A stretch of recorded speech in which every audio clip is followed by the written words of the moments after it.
मुलाकात की next episode में एक दफ़ा फिर खुश आमदीद। मेरा नाम उमैर आसिम है और मैं लाहौर से आपसे मुखातिब हूँ। मेरे साथ हैं डॉक्टर सलमान हमीद, जो अमेरिका से हमें हर दफ़ा ज्वाइन करते हैं। कैसे हैं डॉक्टर साहब आप? खैरियत से आप सुनाएं। जी बिल्कुल ठीक ठाक, बिल्कुल बेहतरीन।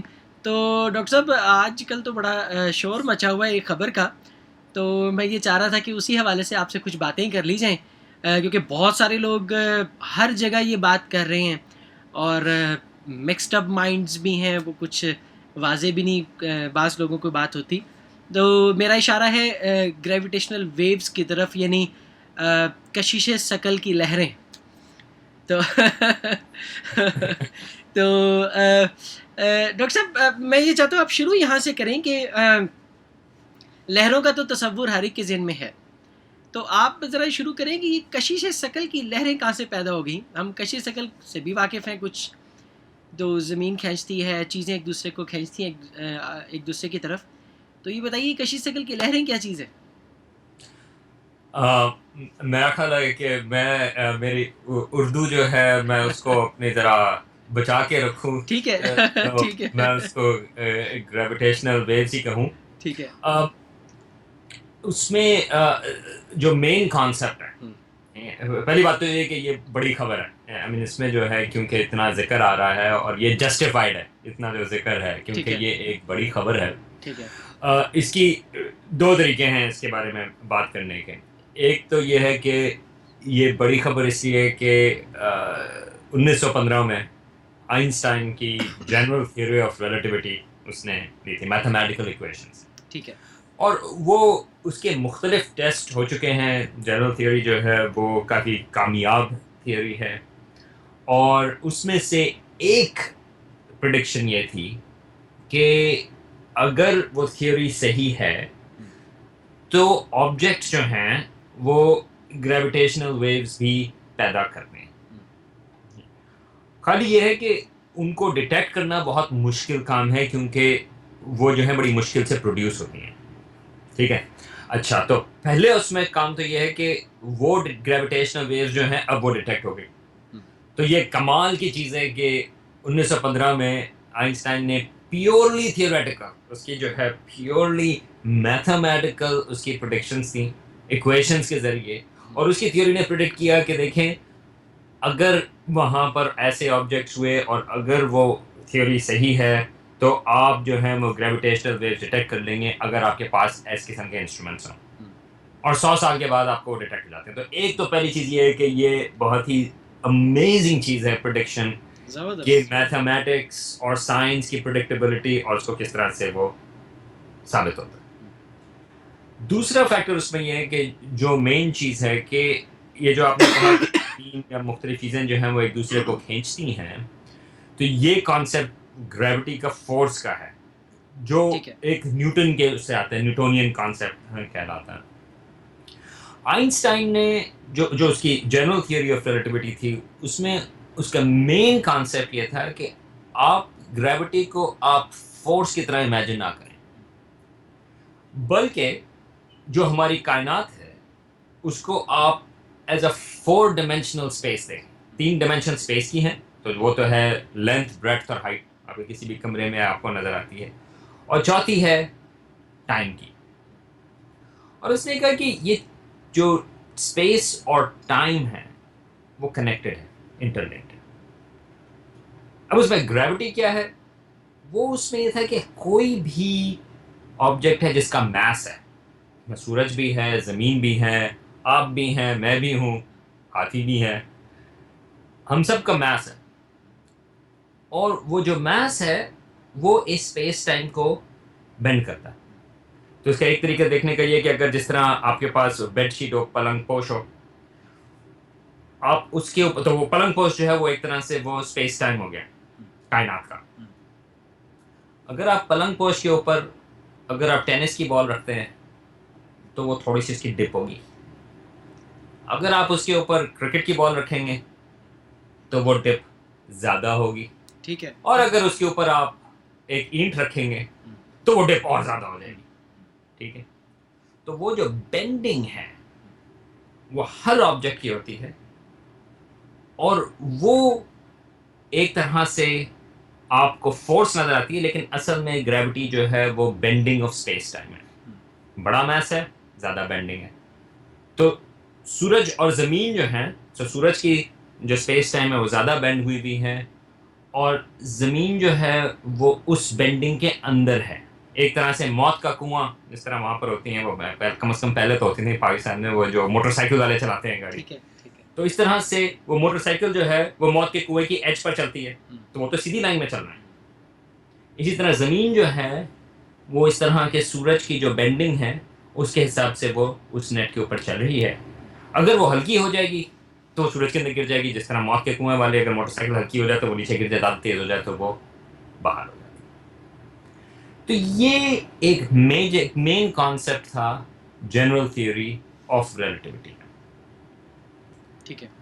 अब मसला ये है कि सूरज जो है वो जब चलता है इस स्पेस टाइम में तो वो भी ग्रेविटी वेव्स प्रोड्यूस करता है। आई मीन वो ऑर्बिट में है, मिल्की वे हमारी जो गैलेक्सी है उसके गिर्द।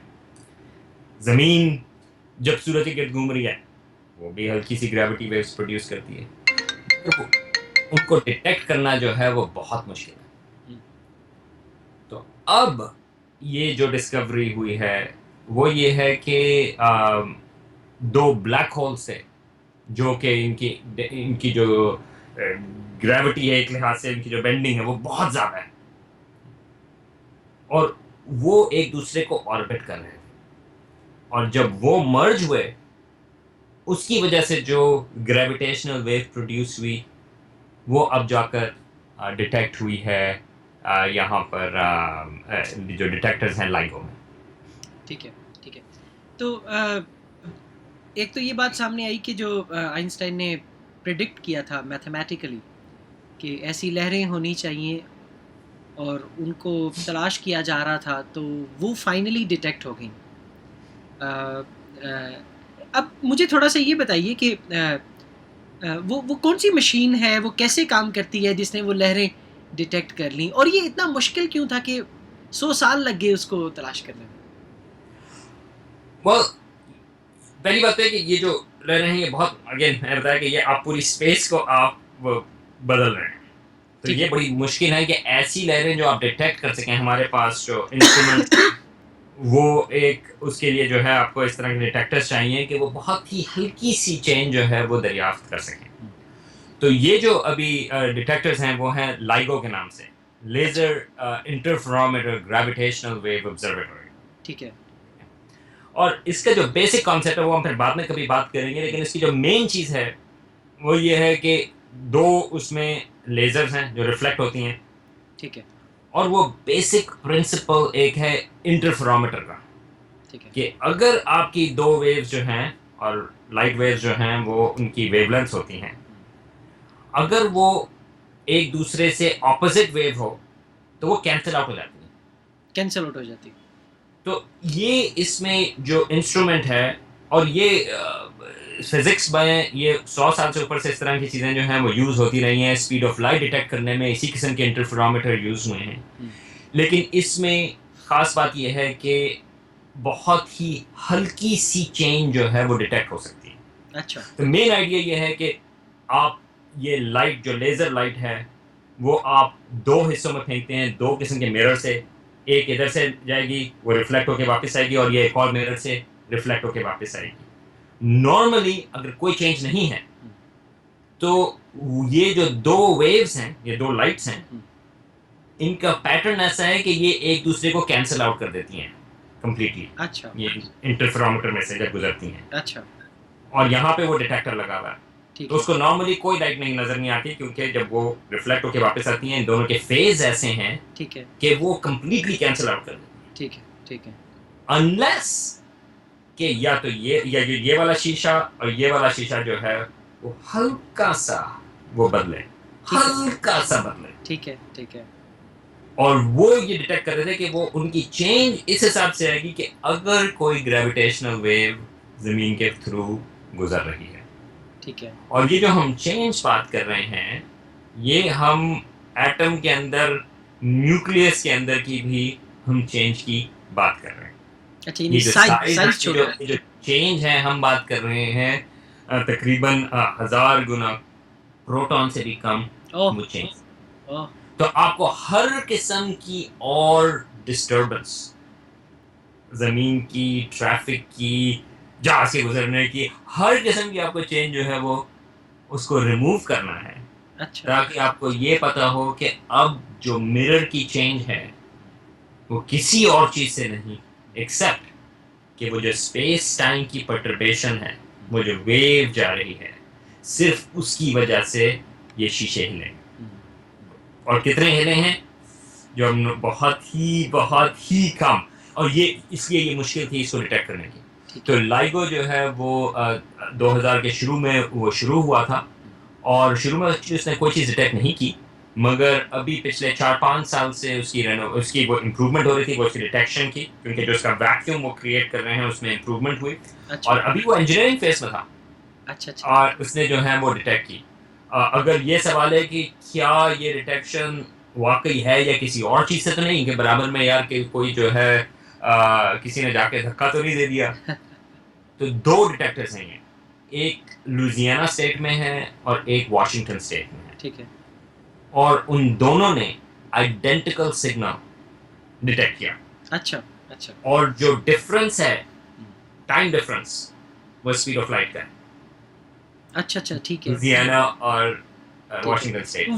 वेव रोशनी की रफ्तार से पहले एक लाइगो से गुजरी, फिर दूसरे उसके हिस्से से गुजरी। बिल्कुल, तो इस लिहाज से इसलिए ये डिटेक्शन जो है वो काफ़ी ख्याल है कि ये actually it's a real detection, ठीक है ठीक है और तो इसी वजह से दो होने ज़रूरी थे। ठीक है ओके, ठीक है तो और ये तकरीबन 2.5 मील की ये जो है वो एल शेप में ये डिटेक्टर हैं, अच्छा और तकरीबन 2.5 मील लंबी वो टनल है अच्छा जिसके अंदर ये लेज़र जाती है। अच्छा तो इस तरह से वो डिटेक्ट हुई। हम्म, लेकिन ये जो ग्रेविटेशनल वेव थी, हम्म, वो शुरू जो है वो तकरीबन आज से 1 बिलियन साल पहले या थोड़ी उससे भी ज़्यादा 1.3 बिलियन लाइट ईयर्स के फासले पर ये कोलिजन हुआ। अच्छा सो ये हमें उस सिग्नल से पता चला जो हमें रिसीव हुआ है कि वो कहाँ से आया और कैसा सिग्नल है, किसने पैदा किया है। तो क्योंकि ये दो लाइगो डिटेक्टर्स हैं, हम्म, तो वो एक आपको एक रफ आइडिया दे सकते हैं कि किस आसमान के रफली किस हिस्से में ये डिटेक्शन, ये सिग्नल आ रहा है। और फिर मॉडल्स आपको स्पेसिफिक बता सकते हैं कि किस किस्म की चीज़ ने ये ग्रेविटेशनल वेव्स पैदा की। तो अभी जो मॉडल्स हैं, and they are very precise actually, वो ये बताते हैं कि ये हुआ है तकरीबन 1.3 बिलियन लाइट ईयर्स अवे। ठीक है, तो ज़मीन के ऊपर जो है अभी ज़रा इंसान क्या, ज़्यादातर जो लाइफ फॉर्म्स थी वो काफ़ी सिंपल थी जब ये कोलिजन हुआ दो ब्लैक होल्स के दरमियान। और ये दो ब्लैक होल्स हैं जो एक दूसरे के गिर्द ऑर्बिट कर रहे थे। मोस्ट लाइकली वो एक, उसमें ख्याल है कि एक तकरीबन 26 गुना ज़्यादा था सूरज से, मैस में, साइज में नहीं, मैस में। और दूसरा जो था वो 36 गुना ज़्यादा था। ठीक है ठीक है और वो एक दूसरे के गिर्द ऑर्बिट कर रहे थे, और बल्कि उनकी स्पीड जो है आखिरी वक्त पर जब वो कोलिजन से पहले वो तकरीबन 250 दफ़ा जो है वो एक दूसरे के गिर्द ऑर्बिट करते हैं पर सेकंड। एक ओह, सेकंड में वो 250 दफ़ा। अच्छा अच्छा और फिर वो कोलाइड हुए और उन्होंने एक ब्लैक होल बन गया। अच्छा ठीक है ये जो प्रोसेस है इसमें तकरीबन एक 10 या 1/10 ऑफ अ सेकंड, ठीक है, इसमें ये हुआ। ठीक है और उसमें ये सारी एनर्जी जो, ये सारी ग्रेविटेशनल वेव जो है वो उसमें प्रोड्यूस हुई। ठीक है और ये जो ब्लैक होल बना, दो ब्लैक होल्स को कंबाइन करके, वो 62 गुना ज़्यादा है हमारे सूरज से अच्छा अच्छा मैथ्स में मैस में। ठीक है तो अगर आप देखें कि उसमें जो वैसे जो दो ब्लैक होल से एक 36 था, 36 गुना ज़्यादा बड़ा था हमारे सूरज से मैस में, और एक 29, तो उनको मिला के जो है वो तो कुछ 65 सोलर मास बनते हैं। ठीक है ठीक है ये जो नया ब्लैक होल बना वो 62 सोलर मासेस का है। ठीक है ठीक है तो वो जो 3 सोलर मास जो मिसिंग है ठीक है वो एनर्जी बन गई। तो आइंस्टाइन की जो स्पेशल थ्योरी ऑफ रिलेटिविटी है जिसमें ये था कि एनर्जी और मास जो है वो इंटरचेंजेबल है। ठीक है। तो वो जो 3 सोलर मासेस हैं वो पूरी की पूरी वो एनर्जी में कन्वर्ट हुआ। वो एनर्जी जो है वो विजिबल में नहीं है। ठीक है। आपकी जो लाइट देखने की है आपको वो उसमें नहीं आई, बल्कि वो सारी जो है वो ग्रेविटेशनल वेव्स में आई। ठीक है। ठीक है। और ये इतनी एनर्जी है और एक फ्रैक्शन ऑफ अ सेकंड के 1/10 ऑफ अ सेकंड वो इतनी एनर्जी थी कि जो तमाम सितारे हैं विजिबल यूनिवर्स में वो उनके बराबर, ओह अच्छा। मगर बहुत फ्रैक्शन ऑफ अ सेकंड। अच्छा। और वो सारी जो है वो ग्रेविटेशनल वेव्स में बन रही। तो जो इस डिस्कवरी की जो एक इम्पॉर्टेंट चीज है वो ये है कि अभी तक हम विजिबल लाइट या इंफ्रारेड, मैं लाइट की बात कर रहा हूँ, इलेक्ट्रोमैग्नेटिक उसमें, तो visible, infrared, X-ray, radio, gamma rays, आप अल्ट्रावायलेट, आप इस चीज की बात करते हैं कि अगर आपने यूनिवर्स को समझना है तो पहली बात तो है कि खाली विजिबल लाइट में ना समझेंगे तो वो तो बहुत छोटा सा हिस्सा है स्पेक्ट्रम का, बल्कि आपको इंफ्रारेड और बाकी सारी जो है विजिबल, रेडियो, गैमा रेज, इन सबको समझना जरूरी है। अब 15 सितंबर के बाद ये जो डिटेक्शन हुई है 15 सितंबर को हुई है, अब आपके पास जो है ग्रेविटेशनल वेव की यूनिवर्स जो है, कि कायनात जो है, अब वो भी खुल गई। तो अब जिस तरह से ये जो ब्लैक होल के कोलिजन था, 2 ब्लैक होल्स का, वो आपको पता ही नहीं होता नहीं। अब कितने यूनिवर्स के, अगर आप कायनात के शुरू से देखें तो कितने कोलिजन होते हैं। ठीक है। ठीक है। मगर हमें पता ही नहीं था क्योंकि हमारे पास वो इंस्ट्रूमेंट्स ही नहीं थे जिससे हम वो चीज़ डिटेक्ट कर सकें, क्योंकि जो ब्लैक होल के कोलिजन हैं इस किस्म के वो विजिबल लाइट में नहीं थे या इलेक्ट्रोमैग्नेटिक उसमें नहीं थे, मगर ग्रेविटेशनल वेव्स में आप उनके बारे में पता कर सकते हैं। ठीक है। ठीक है। तो अब ये पता चलेगा कि और किस किस्म के ऑब्जेक्ट्स हैं जो ग्रेविटेशनल वेव्स प्रोड्यूस कर सकते हैं। ठीक है। और अगर हमारे पास कोई अगर आप सोचें कि किस किस्म के ऑब्जेक्ट्स इस किस्म के प्रोड्यूस करते हैं, वो गालिबन काफ़ी एग्जॉटिक किस्म के ऑब्जेक्ट्स होंगे, वो किस्म के नॉर्मल किस्म के ऑब्जेक्ट्स नहीं होंगे। तो ये एक बिल्कुल ही एक नई विंडो आपके लिए खुल जाती है। ठीक है। तो मैं एक और चीज़ डॉक्टर से पूछना चाह रहा था कि ज़ाहिर है ब्लैक होल्स बहुत ज़्यादा मैस के हैं और वो स्पेस टाइम के साथ ज़्यादा छेड़छाड़ कर सकते हैं। ऐसे ही एक सवाल कि अब जैसे प्लैनेट अर्थ है, छोटा सही, मामूली सा सही, लेकिन क्या वो भी इसी तरह कोई रिपल्स पैदा कर सकता है स्पेस एंड टाइम में, सूरज के गिर्द घूमते हुए? बिल्कुल, कोई भी चीज़ है। ये देखिए, मैं आप अगर अभी गौर करें, मैं आपको रिपल्स पैदा करके दिखाता हूँ। ठीक है, ये असल में जो है ये रिपल्स प्रोड्यूस हुए, लेकिन इनकी इसके जो उसके जो एम्पलीट्यूड है, ठीक है। ठीक वो है। इतना कम है कि उसको डिटेक्ट करना ही मुश्किल है। ठीक है। इम्पॉसिबल। ठीक है। बिल्कुल ठीक है। कोई भी मास अगर वो एक्सेलरेट होता है, क्योंकि वो हम सब स्पेस टाइम का हिस्सा है, हम सब चीज़ें लिंक्ड हैं उसके साथ। तो कोई भी चीज़ अगर एक्सेलरेट होती है, और मैंने भी हाथ को एक्सेलरेट किया, ठीक है, वो स्पेस टाइम में रिपल्स प्रोड्यूस करता है। ठीक है। ठीक है। सवाल ये कि वो ऐसे रिपल्स हैं जो आप डिटेक्ट कर सकते हैं या नहीं। ठीक है। वो असल इसी तरह एक और तरीके से अगर पुराने हिसाब से अगर सोचें, न्यूटोनियन हिसाब से, ठीक है। यार मेरी और आपकी भी ग्रेविटी है। ठीक है। ठीक है। लेकिन वो बहुत कम है। ठीक है। के हिसाब से या चांद के हिसाब से, तो एक हिसाब से अगेन ये पुराने तरीके से सोचने की है ग्रेविटी। ठीक है। लेकिन अगेन मैथ्स उसके ऊपर डिपेंड करता है कि वो कितना ज़्यादा है। ठीक है। तो डॉक्टर साहब एक और चीज़ बताइए कि ये मेरा सेकंड लास्ट क्वेश्चन है। एक चीज़ बताइए कि ये जो लाइगो है जिसने भी ये डिटेक्ट किया है, इसकी लोअर लिमिट क्या है? क्या यही वाली है जो हमें अभी पता लगा? ये इसकी लोअर लिमिट है और इससे बड़े ये डिटेक्ट कर सकता है? अभी इससे ज़्यादा डिटेक्ट कर सकते हैं। ये जो डिटेक्शन है वो जब एस्ट्रोनॉमर्स या फिजिसिस्ट या साइंटिस्ट बात करते हैं 5 सिग्मा डिटेक्शन है।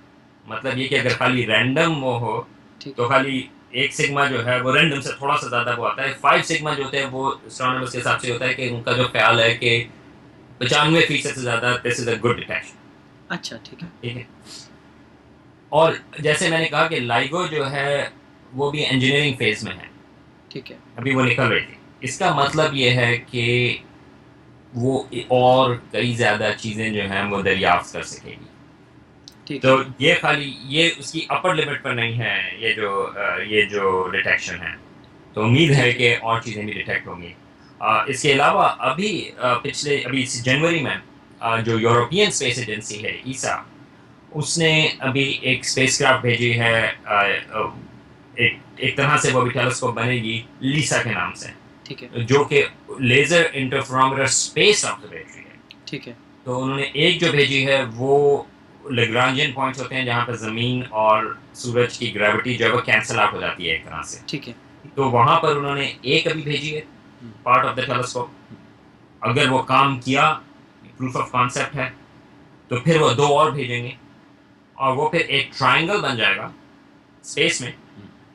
वही काम कर रहा है जो यहाँ पे लाइगो कर रही है, ठीक है। इंटरफेरोमीटर। ठीक है। और वो लेकिन जो है वो मिलियंस ऑफ किलोमीटर्स लंबा ट्रायंगल होगा और वो फिर उसकी सेंसिटिविटी जो है वो कहीं ज़्यादा होगी लाइगो से। ठीक है। ठीक है।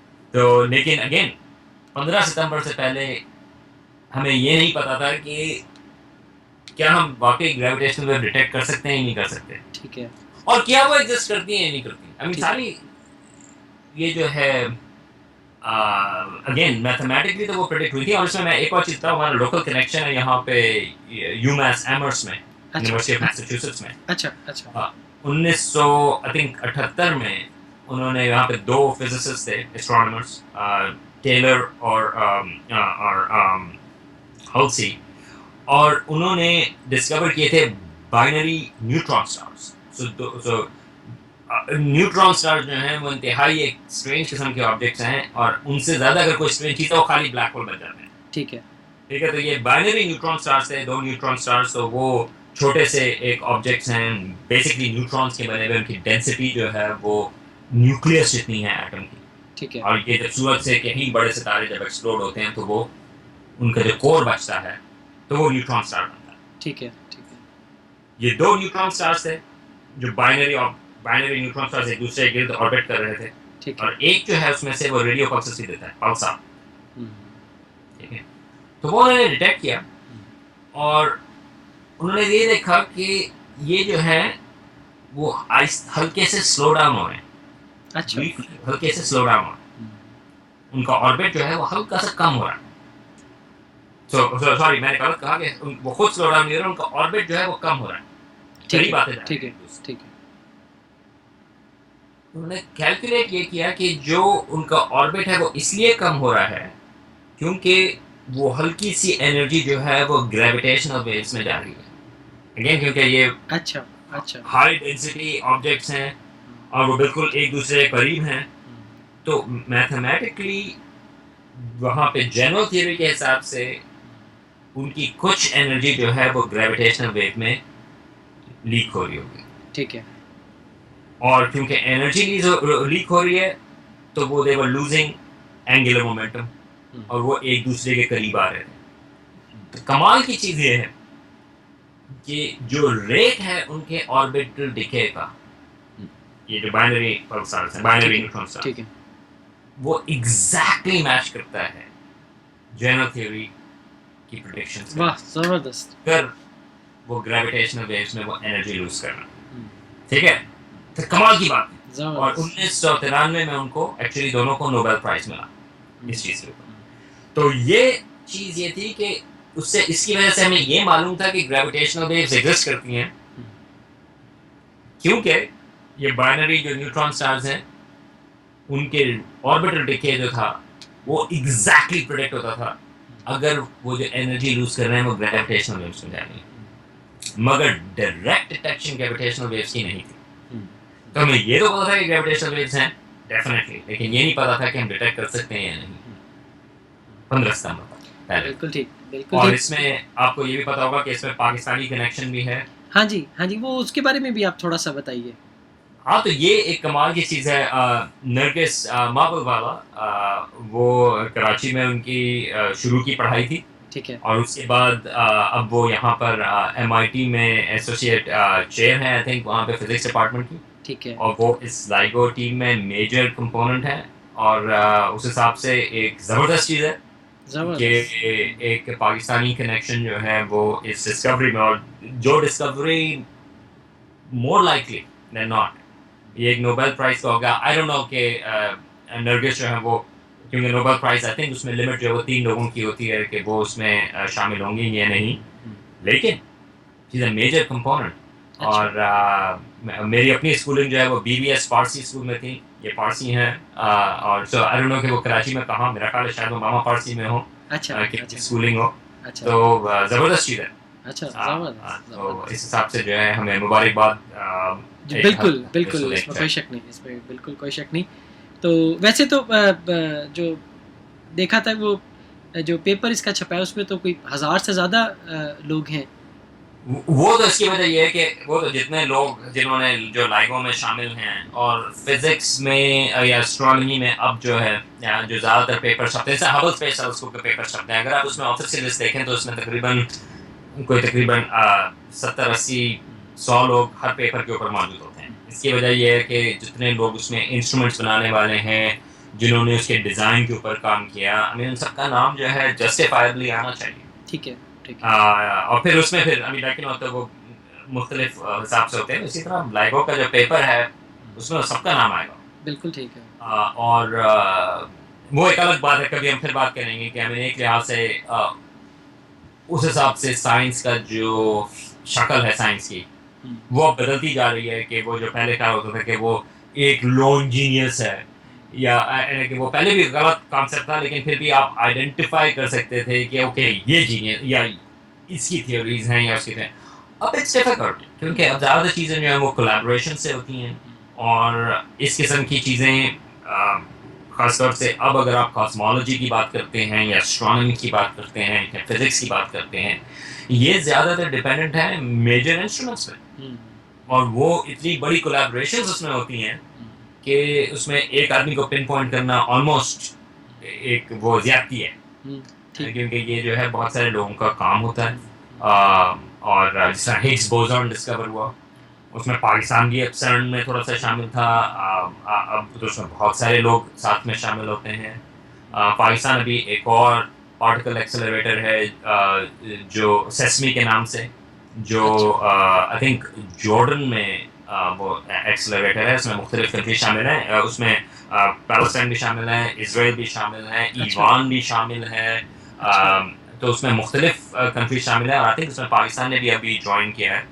तो इस किस्म की कोलैबोरेशंस होती हैं। लेकिन विद इन कोलैबोरेशंस कुछ लोगों का ज़्यादा हाथ होता है, कुछ लोगों का थिंकिंग के उसमें, कॉन्सेप्ट के उसमें होता है। जैसे आपने बताया कि मेजर कंट्रीब्यूशन जिन लोगों का है उसमें ये नरगिस जो है पाकिस्तानी ओरिजिन्स की, ये भी उसमें शामिल है, और जो कि यकीनन बहुत ज़्यादा खुशी की बात है। तो बहुत शुक्रिया डॉक्टर साहब, बड़ी आपसे तफसीली बात हुई कशिश सकल की लहरों के हवाले से। आपका बहुत शुक्रिया। इंशाल्लाह ताला नेक्स्ट एपिसोड में किसी और सवाल के साथ, किसी नए टॉपिक के साथ आपके साथ मुलाकात करेंगे। अस्सलाम वालेकुम।